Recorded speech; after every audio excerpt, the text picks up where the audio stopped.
Hey everyone, decided to make a quick video to show you how to make a TeamDynamix ticket. Um, right now I'm on the wiki.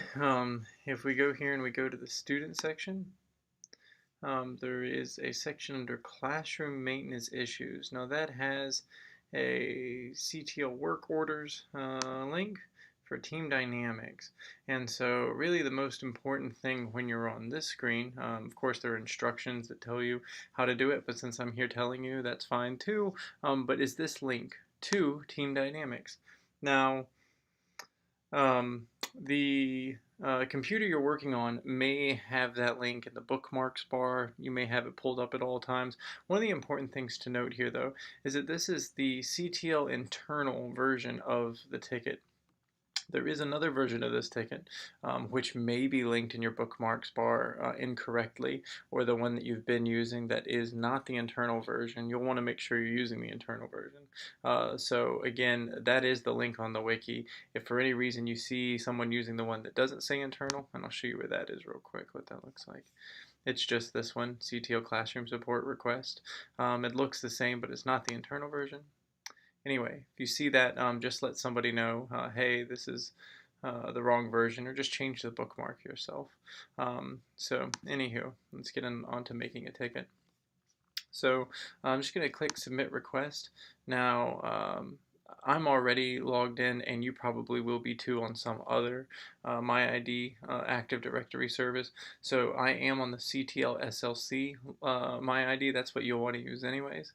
And you see here it says Center Teaching and Learning. That's the name it thinks is associated with that MyID. So there's a lot of fields on here, and there's only a few fields you're actually going to be concerned with. And a lot of those are the blank ones. A lot of the other ones do have default values in them, but there's a few exceptions. So location, first I'm going to say that we're doing the Zell Miller Learning Center. Obviously most of the tickets you make will be for there in the SLC. I'm going to say that it's room 102. So for the title, so we want the title to be a combination of the building name, the room number, and then a description of the problem. So it's not going to prompt you for that, but that really is what you want it to be. So for title, I'm going to say MLC 102 dash, and I'm going to say .cam not working. Now the requester, again, that's already filled out. That's you. The accounting department, that's already filled out. Don't need to worry about that. Status. Now this is one that's filled out, but you can change it. It says new.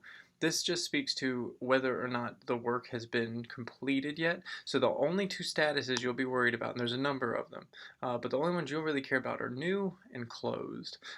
So new means that the work still needs to be done. You went into the room, found the .cam wasn't working, but you didn't have a solution. Or closed, meaning that you went in, you found what the problem was, and you finished it. So I'm going to go ahead and mark that as closed. And for the description, I'm going to put MLC 102 .cam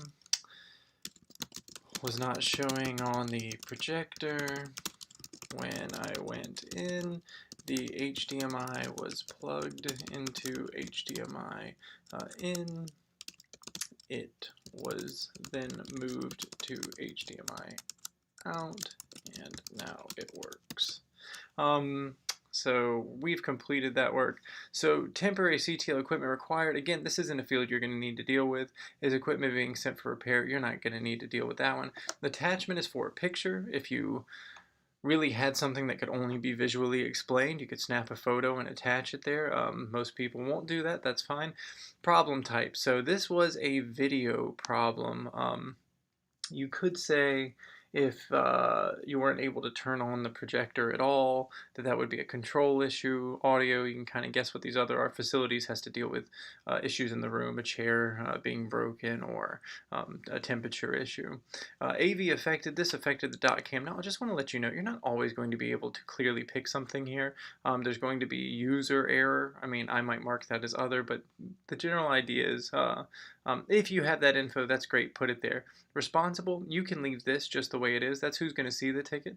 So the good thing is when you submit this ticket, it's going to ding on every classroom support employee's computer, and we're going to, just see what's going on, that the work's completed, or get an alert as to anyway, something that's going on.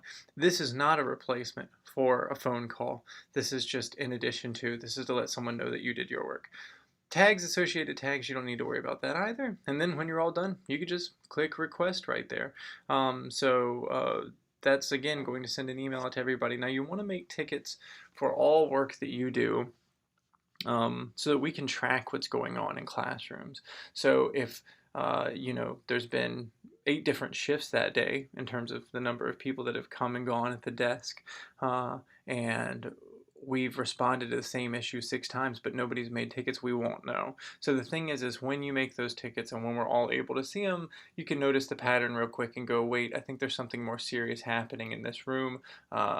People keep complaining about the computer audio, yada yada. So anywho, if you have any more questions, of course, email me, find a classroom support specialist near you, but just make sure that you are still making all those tickets.